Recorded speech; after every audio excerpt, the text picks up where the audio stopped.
Olá pessoal, tudo bem? Patrícia aqui, esse é o Because I Read, nosso canal de bate-papo literário. Sejam todos muito bem-vindos. Estamos aqui com bastante atraso, porque trabalhando muito, a vida muito cheia de coisas, acontecimentos, coisas para resolver, então só consegui agora parar para conversar com vocês sobre a última leitura conjunta do Because I Read, que foi O Lobo do Mar, de Jack London. Foi uma leitura muito interessante, eu estava doida para vir aqui conversar com vocês sobre essa história, mas antes, vou lembrar vocês de, por favor, não deixar de curtir, porque ajuda a divulgar o canal, de indicar o nosso canal para outras pessoas, se vocês gostam dos nossos bate-papos, né? E se você não é inscrito, se inscreva, a gente está sempre batendo papo, conversando sobre literatura, a gente tem leitura conjunta, leitura compartilhada, grupo no Facebook onde você pode postar suas resenhas, suas curiosidades literárias. A gente tem perfil no Instagram com resenhas, com bate-papos também. Vem participar com a gente. Então, pessoal, O Lobo do Mar. Vamos primeiro conversar um pouquinho. Eu nunca li nada do Jack London. Essa aqui foi o meu primeiro contato com o autor. Eu sei que ele tem outros livros bastante famosos, né? A gente vai falar um pouquinho sobre eles, mas eu nunca tinha conhecido esse autor, a sua obra. E aí foi tudo meio que uma surpresa para mim, né? Em todos os sentidos. Tem um cabelo aqui no meu olho me incomodando. Então a gente vai conversar um pouquinho, como a gente sempre faz aqui nas nossas resenhas, quando é um autor que a gente nunca conheceu. A gente vai falar um pouquinho sobre a biografia do Jack London, até porque ela é importante aqui para essa história. Tá? O Jack London teve uma vida bastante agitada. Ele foi um autor, né, norte-americano, viveu no final do século XIX, início do século XX, nasceu em 1876 e faleceu em 1916, supostamente por uma overdose de remédio. Perdão. Teve uma infância, uma juventude bastante conturbada, tanto em acontecimentos como psicologicamente. Foi rejeitado pelo pai logo que nasceu, que negou a paternidade dele. A mãe entregou ele para uma ama de leite de amamentar, porque ela era mãe solteira, não tinha como cuidar. E aí ele ficou nessa assim, de ser jogado de um lado para o outro, até que a mãe casa com um viúvo, com 2 filhas, traz ele de volta para o convívio da família, né? Mas é uma família que passa por dificuldades financeiras, então desde muito cedo a mãe parece que deixava ele meio largado no mundo, coloca ele para trabalhar, para ajudar no sustento da casa. E o menino é criado solto, né, na rua. Logo cedo se mete em bares e presencia todo tipo de comportamentos humanos, né, de adultos, né, coisas que não são para uma criança, mas isso, né, vai agregando, né, valor à experiência de vida desse menino, né, que passa por tantas agruras, tantos apertos, né. E aí, nessa questão de frequentar, de trabalhar muito, de frequentar bares, né? Eles moravam em São Francisco, ele frequentava bares que os marinheiros, né? Que o pessoal que trabalhava embarcado, né? Em navios, frequentava.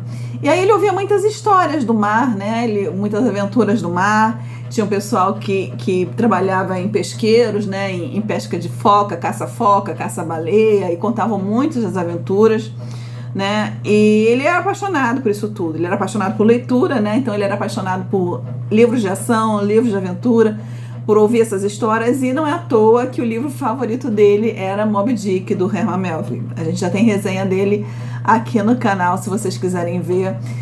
Foi uma leitura bastante interessante, né? E aí numa dessa, né, de ficar largado pela vida e ter que trabalhar para ganhar sustento, ele trabalhou em tudo quanto é tipo de coisa desde criança. Tudo quanto é tipo de coisa que ele podia trabalhar, em fábrica, em embarcação, fez um pouco de tudo, gente, um pouco de tudo, né? E aí, em 1893, ele embarcou num navio de caça-foca, o Sophie, esqueci o nome do navio, Sophie, esqueci, mas eu sei que ele embarcou nesse navio de caça-foca, e levou 8 meses no mar, foi pro mar de Bering, no Japão, que é também onde se passa parte dessa história aqui, né? E toda essa experiência dele, ele passou quase 8 meses no mar. Ele não tinha nem 17 anos, gente, ainda, né? E toda essa experiência dele no mar e tudo que ele presenciou ali dentro daquela embarcação serviram de material para ele usar aqui no O Lobo do Mar, né? Outra coisa que serviu de inspiração também, existia um capitão famoso chamado, vamos olhar aqui com óculos, vamos lá, escrevi aqui, Alexandre McLean, né? Era o nome de um capitão que era famoso, né? No meio era uma lenda, né? O cara tinha lenda e era uma lenda no meio dos marinheiros, né? Pela sua truculência, pelo seu porte físico, pela sua força física e pela sua violência também, né? Mas outras características também. E em alguns lugares eu li, navegando na internet, eu li que ele chegou a conhecer pessoalmente um desses bares que ele frequentava. Outros dizem que ele só ouviu falar desse Alexandre McLean, mas não é claro o fato que ele usou esse comandante como inspiração para um dos protagonistas aqui da nossa história, né? Então ele foi para voltando aqui à biografia dele, ele voltou, né, dessa viagem do Japão. E aí quando ele voltou, teve que trabalhar, porque nisso aí a família dele estava precisando, ele teve que voltar a trabalhar. E a mãe dele incentivou ele a participar de um concurso que um jornal estava fazendo, o San Francisco Morning Call, para jovens escritores, né? E ele participou desse concurso, ganhou o primeiro prêmio com um conto chamado Tufão na Costa Japonesa, né? Ganhou $25, acho que foi, com esse prêmio. E a partir daí ele começou a sonhar, a acreditar numa carreira literária para ele. E o London era muito obstinado, né, com o seu trabalho de escrita. Mais tarde na vida, ele vai se propor a escrever pelo menos 1000 palavras por dia. Ele tinha que escrever 1000 palavras por dia. Se ele não escrevesse 1000 naquele dia, no dia seguinte ele tinha que compensar. E nesse momento aqui ele ficou envolvidíssimo, ele ficou animado com esse prêmio. E ele ficou 3 anos seguidos obcecado em escrever história. E ele no início ele escrevia muito conto, né? Dizem que a principal, né, as principais obras, né, o foco do Jack London eram os contos, né? Mas infelizmente não deu, né? Ele não conseguiu, né, fazer esses contos serem publicados. E aí caiu no mundo de novo, seu de São Francisco, caiu no mundo, fez um pouco de tudo. Ele não tinha muito essa questão moral não, tá, gente?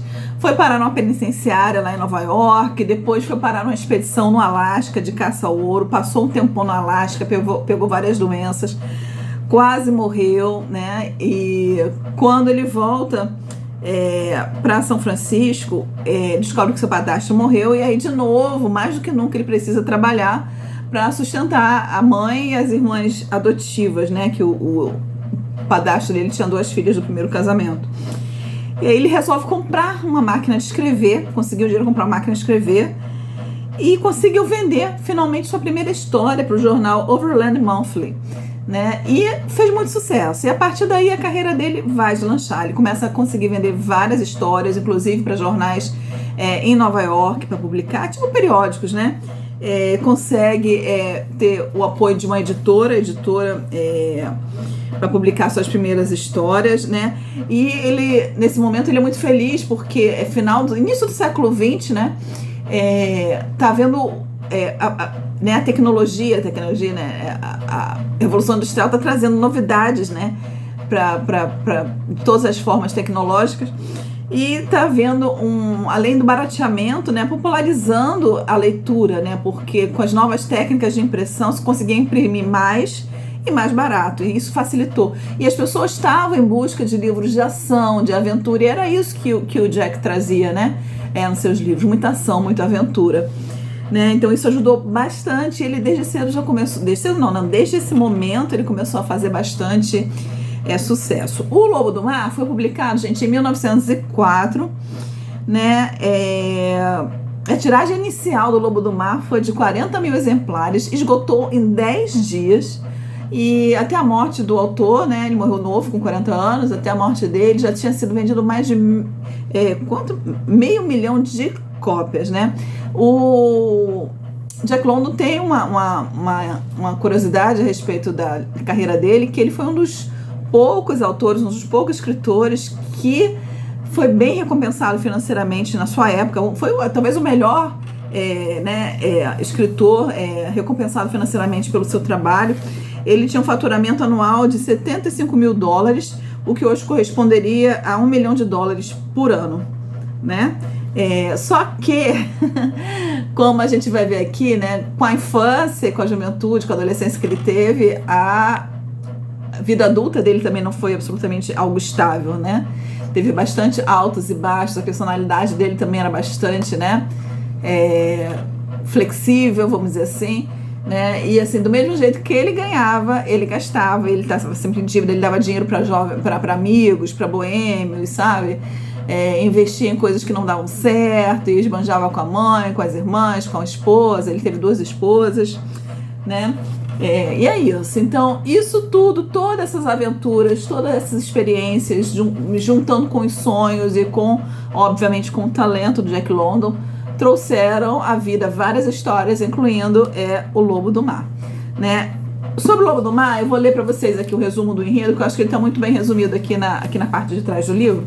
E fala assim: resgatado pela escuna Ghost, o náufrago Humphrey Van Weyden logo descobre que seu pesadelo estava apenas começando. O capitão, por quem foi salvo, Wolf Larsen, em vez de deixá-lo no porto mais próximo, o obriga a integrar a tripulação do seu navio, onde impõe uma estranha forma de ordem, na qual a violência ganha áreas de filosofia e conhecimento do mundo. No peculiar embate entre os 2 homens, entre a concepção de mundo primitiva do capitão e a civilidade e o moralismo de seu refém, Jack London ultrapassa o romance de aventura, fazendo de O Lobo do Mar uma reflexão sobre o bem e o mal, sobre os determinismos darwinianos da vida e a condição humana. É exatamente isso que a gente vai encontrar aqui de uma forma muito, muito, muito envolvente e muito interessante. Gente, eu tenho algumas confissões a fazer em relação a essa leitura. Aqui, quando a gente escolhe, né, e desde o ano passado a gente fez um método de escolha que eu achei muito interessante para nossas leituras conjuntas, que eu vou repetir esse ano. Eu captei sugestões, né, do grupo. Chegou assim, antes da Black Friday, né, eu pedi ao grupo e pedi aqui também no canal do YouTube, pedi no Instagram, pedi no Facebook, mas quem contribuiu mais com as sugestões foi mesmo o pessoal que faz parte da leitura conjunta, lá no nosso grupo no WhatsApp de leitura conjunta, que tá linkado aqui embaixo na descrição do vídeo, junto com o nosso perfil no Instagram, nosso grupo no Facebook e também com o link da Amazon para os livros que eu mostrar aqui para vocês. Combinado? Então, o pessoal sugeriu várias leituras. Por que eu fiz? Eu quis captar todas as sugestões, decidi quais seriam todas as nossas leituras já de 2025, para quando chegasse a Black Friday, praticamente todas elas entraram em promoção, né? E todo mundo teve a chance de já comprar, quem queria participar, de uma promoção no valor bem mais baixo, né? E funcionou muito bem. Eu vou repetir isso aqui esse ano, esse procedimento. Fiquem atentos. Final de outubro, início de novembro, eu vou abrir para sugestões aqui no canal no YouTube, no perfil do Instagram, no nosso grupo do WhatsApp de leitura conjunta, no Facebook. Vocês vão dando sugestões, eu vou coletar todas elas, vou ver os mais votados, né? Vou dar minhas sugestões também e vou escolher todas as nossas leituras conjuntas de 2026 com a ajuda de vocês. Achei a seleção desse ano agora excelente, estou amando até agora e eu acho que tem tudo para dar certo também pro ano que vem. Com a ajuda de vocês, porque isso aqui é um canal interativo, né, gente? Vambora! É pra gente conversar sobre leitura, pra gente dividir nossas leituras. Bom, voltando aqui. Então, esse é o enredo do livro, né? Então, o que eu quero confessar pra vocês é o seguinte.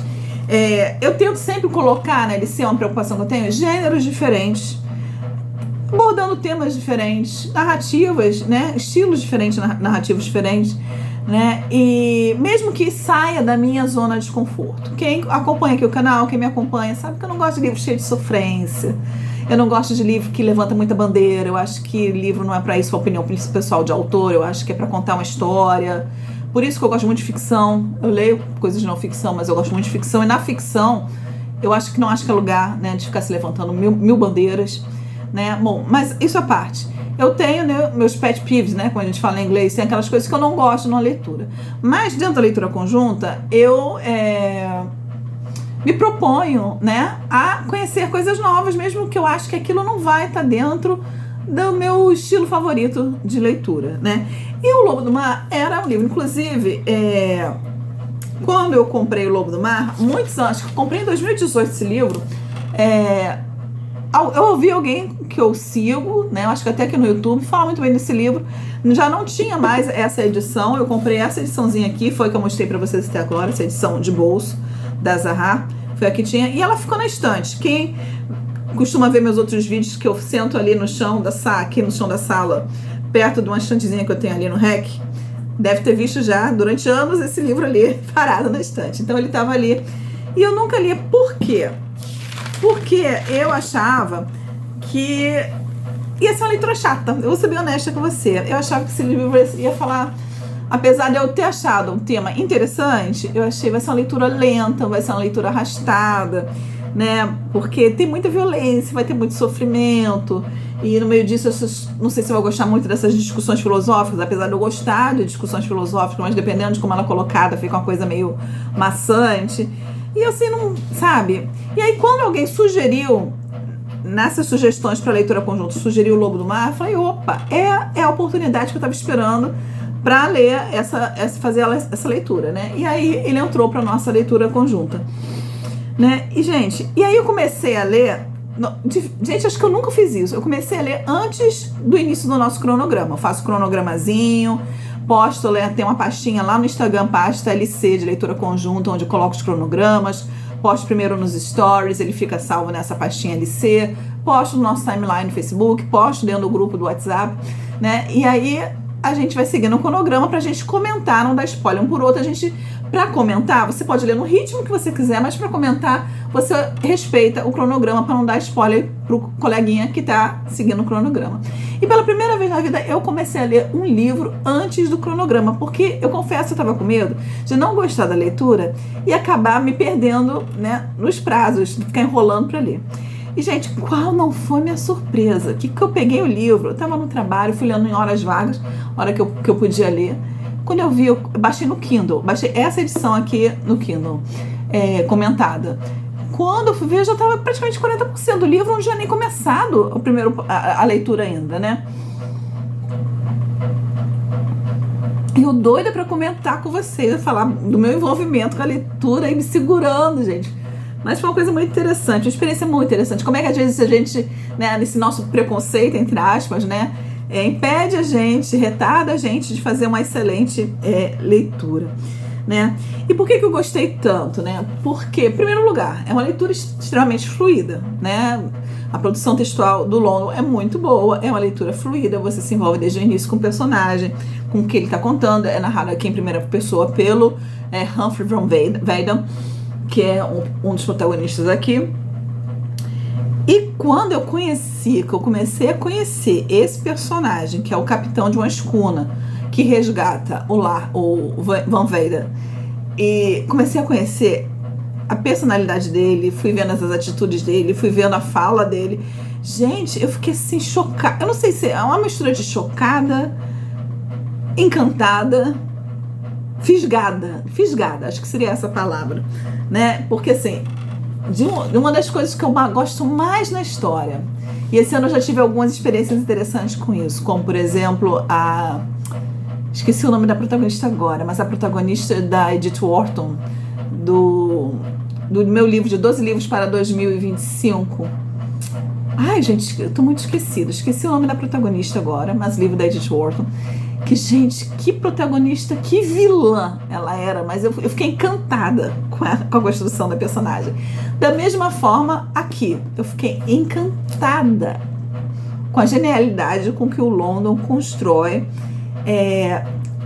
esse personagem do capitão no navio chamado Wolf van Larsen, né, que é um escandinavo, né, e aquela pessoa que é autodidata, né, o cara foi um autodidata, ele aprendeu tudo sozinho, porque ele não teve chance na vida. Eu gostava muito de ler, né, e ele gostava de ler filósofos, gostava de ler Nietzsche, Darwin, tudo que era teoria, né, e ele foi criando na cabeça dele juntando, obviamente, porque leitura é isso, a gente junto que a gente lê com a nossa experiência de vida e a gente faz nossa interpretação, né? Por isso que se você ler o mesmo livro hoje, ler o mesmo livro daqui a 10 anos, o livro vai ser um livro diferente, porque a tua experiência de vida é outra, então a interação com o livro vai ser outra, né? Então, esse Larsen, esse capitão, ele pega a experiência de vida dele, que foi uma experiência dura, difícil, interage com essas teorias evolucionistas e com filósofos, e ele cria, né, uma pessoa com uma personalidade extremamente forte e bastante definida, né, e cria umas teorias assim, né, uma pessoa poderia falar absurda, mas eu acho que você tem que ler o livro com a mente aberta. Ela não é absurda, ela é a teoria dele, né? E aí ele dá de cara, né? A sacada genial, assim, é a construção, para mim, do livro, é a construção desse personagem e escolher exatamente o Van Weyden, que é o oposto dele, para contar essa história, porque a gente vai ver o Van Larsen, o Larsen, né? O Wolf Larsen, né? O Lobo Larsen, Wolf quer dizer lobo, né? Em inglês, o Wolf Larsen, pelos olhos do Van Weyden. Quem é o Van Weyden? Van Weyden é o almofadinha, gente. É o burguesinho. É aquele cara que é cavaleiro mesmo, se define como cavaleiro, vive de renda, mas é um crítico literário. O pai já morreu, ele tem uma mãe e as irmãs que vivem paparicando ele. Ele não é casado, já é um cara de 35 anos, né? Mas aquele cara extremamente educado, polido, que não gosta de exercício, tipo assim, tem saúde, tem uma boa compreensão física, mas não tem músculo, não tem nada, nunca trabalhou, nunca, mãozinha fofinha, maciazinha, nunca lavou uma louça, nunca pegou no pesado, né? E vive de teorias. Ele é um excelente crítico literário, tem um nome no meio da literatura, né? Mas assim, totalmente uma pessoa assim que segue moral, regras e bons costumes. E o Larsen aqui é uma pessoa que, de cara, você define que ele é um cara que não é imoral, ele é amoral. Ele não tem padrão nenhum de moral, porque ele não acredita que o homem tem alma, ele não acredita em regras, ele acha que o homem é praticamente um animal, né? E que a gente daqui não vai para lugar nenhum. Então que a gente tem que aproveitar cada dia, que a coisa mais importante, a sobrevivência, é você defender sua própria vida e aproveitar cada instante dessa vida fazendo o que você quer, do jeito que você quer e conseguindo aquilo que você quer, né? Então aqui nesse meio aqui dessa jornada, a gente vai ter discussões interessantíssimas desses dois personagens. Ah, mas, gente, deixa eu falar uma coisa pra vocês. Existe toda uma tripulação aqui nessa escuna. O Van Weyden é obrigado a trabalhar, né? Deixa eu ver se eu não tô pulando muita coisa, porque eu me animo e vou embora aqui nos comentários, né? Vamos lá. Né? A gente tem várias coisas, assim, além de ter essa construção de personagem, a gente tem aqui toda a tripulação do navio, e não é só o personagem do Van Weyden e do Wolf Larsen que são interessantes aqui, toda a tripulação, que tem os tipos mais diferentes de seres humanos, de homens ali dentro, são todos muito interessantes de se conhecer, e eles vão interagindo é muito, muito boa a interação que há deles com Van Weyden, que absolutamente não é daquele universo.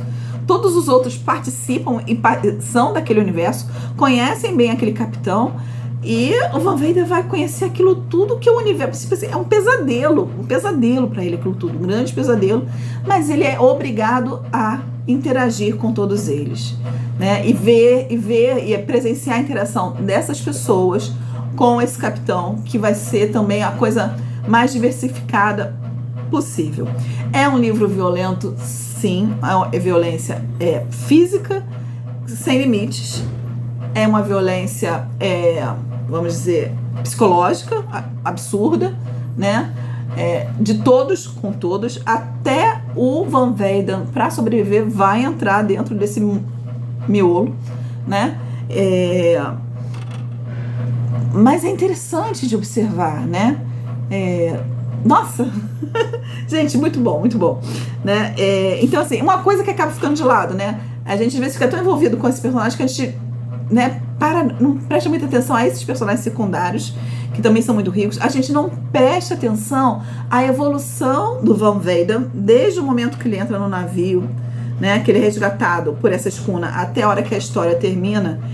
São dois homens diferentes. E é claro, é uma história do final do século XVIII, né? Então, o London era um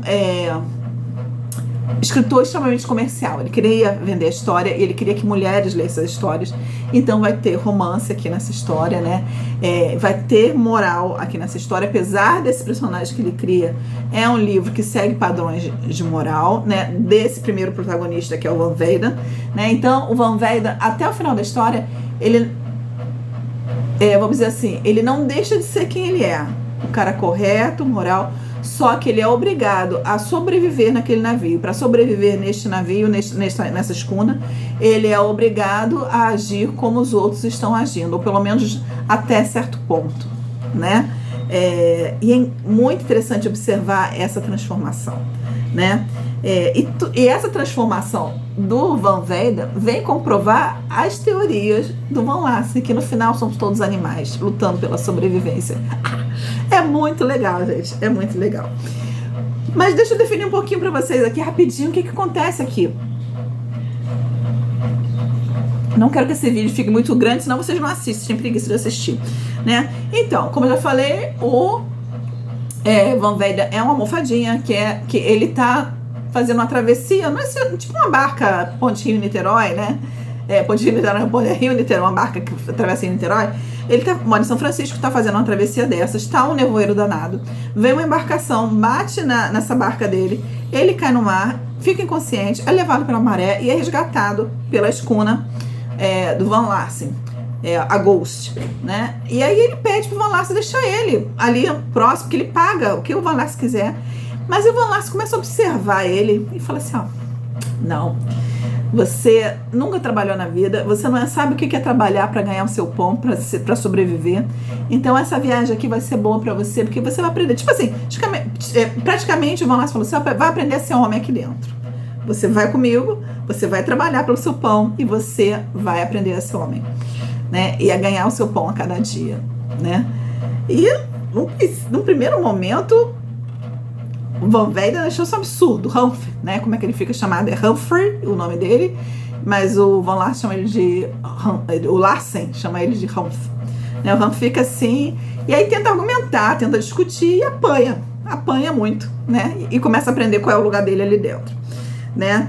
E aí ele vai trabalhar durante toda essa viagem, que vai durar meses, ele vai trabalhar em todas as funções, desde lavador de louça, cozinheiro, tirar xixi, né, limpar os quartos, limpar sujeira, até chegar a segundo em comando dentro da escuna, que é onde ele chega quando eles estão no Japão, né? Para isso ele vai ter que aprender muito a sobreviver, como lidar com pessoas, a quem confiar, a quem não confiar, né, o que fazer. E acontece que, tipo assim, ele vai vivenciar tudo quanto é tipo de violência, como eu já falei, e a gente vai vivenciar junto com ele. A única coisa que ele não vai falar aqui, né, é de sexo entre a tripulação, né? Apesar do autor Jack London, quando fez essa viagem para o Japão, diz ter ficado chocado com os relacionamentos sexuais entre os homens do navio. Aqui ele não vai trazer isso.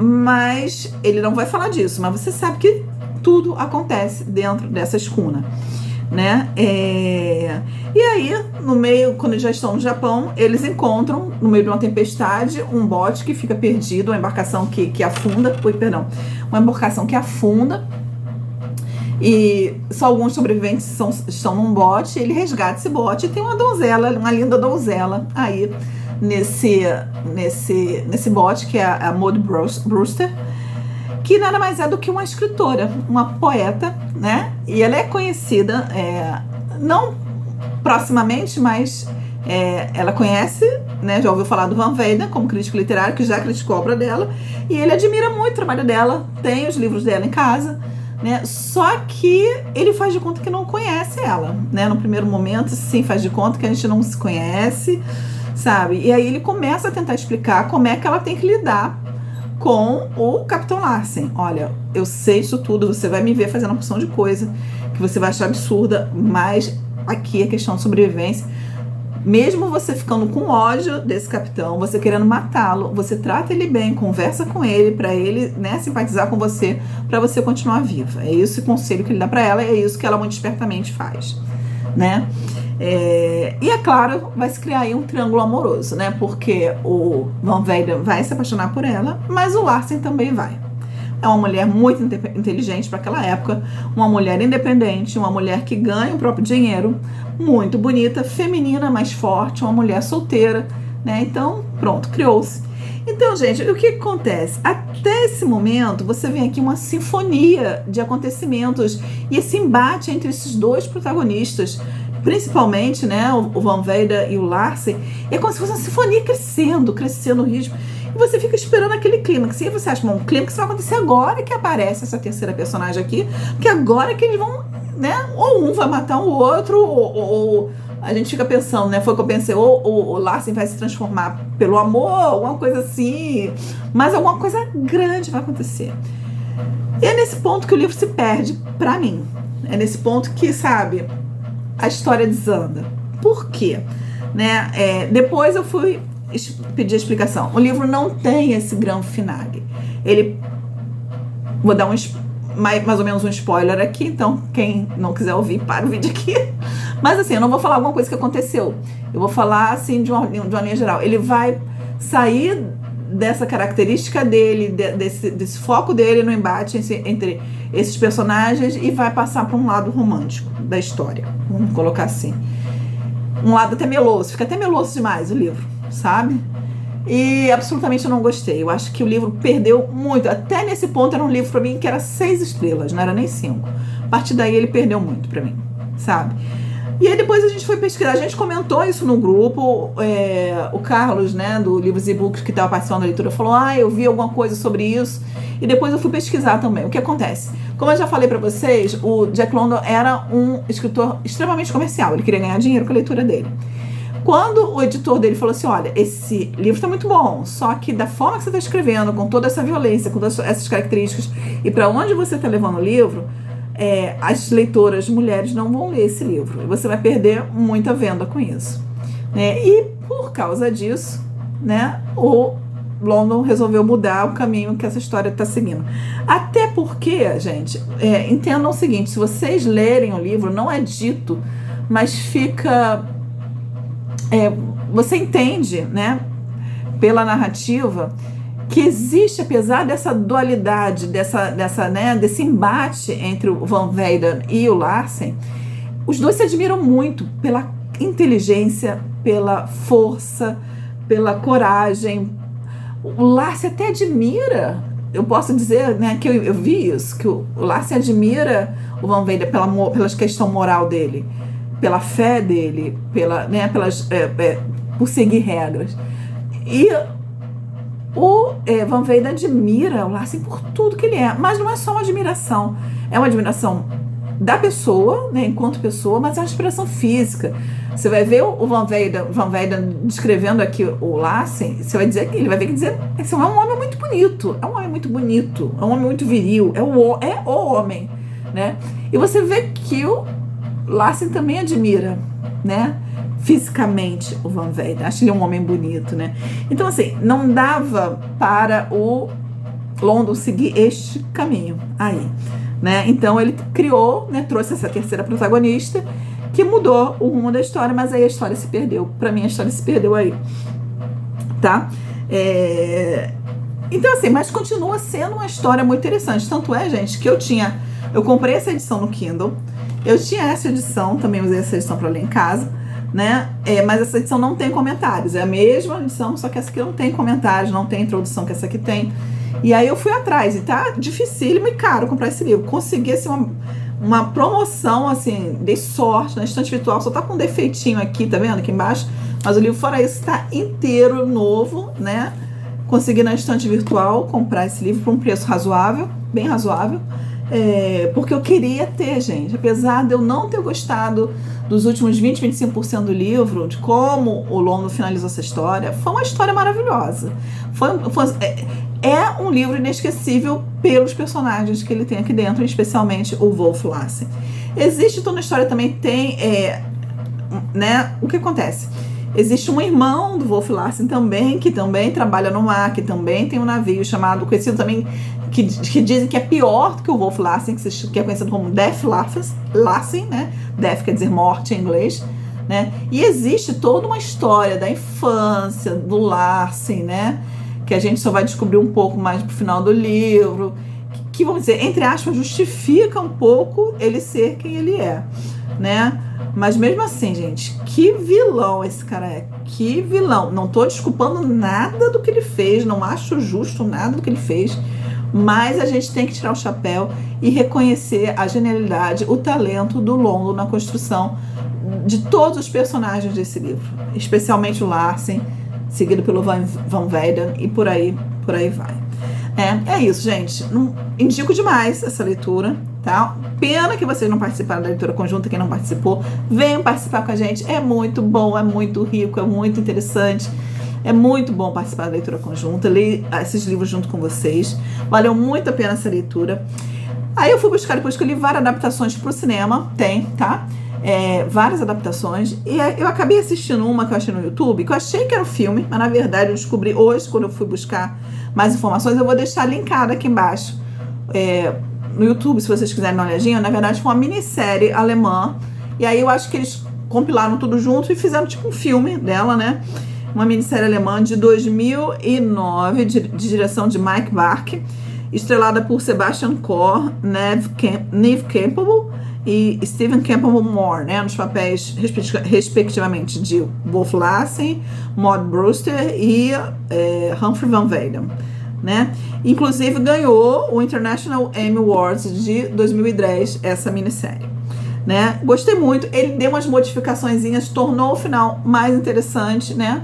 Mas de forma geral ele respeitou, né, a essência da história bastante. Mas fez algumas modificações, especialmente no final. Gostei até mais do que a do livro, tá? E é isso, gente. Essa foi a nossa leitura de agosto. Gostei demais. Estaremos lendo agora, já estamos lendo, né? Já começou essa semana, A Besta Humana, de Émile Zola. Ainda dá tempo de vocês participarem. O cronograma tá lá na pasta LC dos stories do Instagram. Se vocês entrarem no grupo lá no WhatsApp, que tá linkado aqui embaixo, o grupo, eu passo de novo o cronograma para vocês. A gente está lendo A Besta Humana, outra leitura que não é na minha zona de conforto, eu já falei isso para vocês, mas que também já comecei, estou achando bastante interessante, gostando bastante, tá? Então vem participar conosco, ainda dá tempo. E mês que vem a nossa leitura macabra não vai ser uma leitura tão macabra esse ano. Ano passado a gente leu Drácula.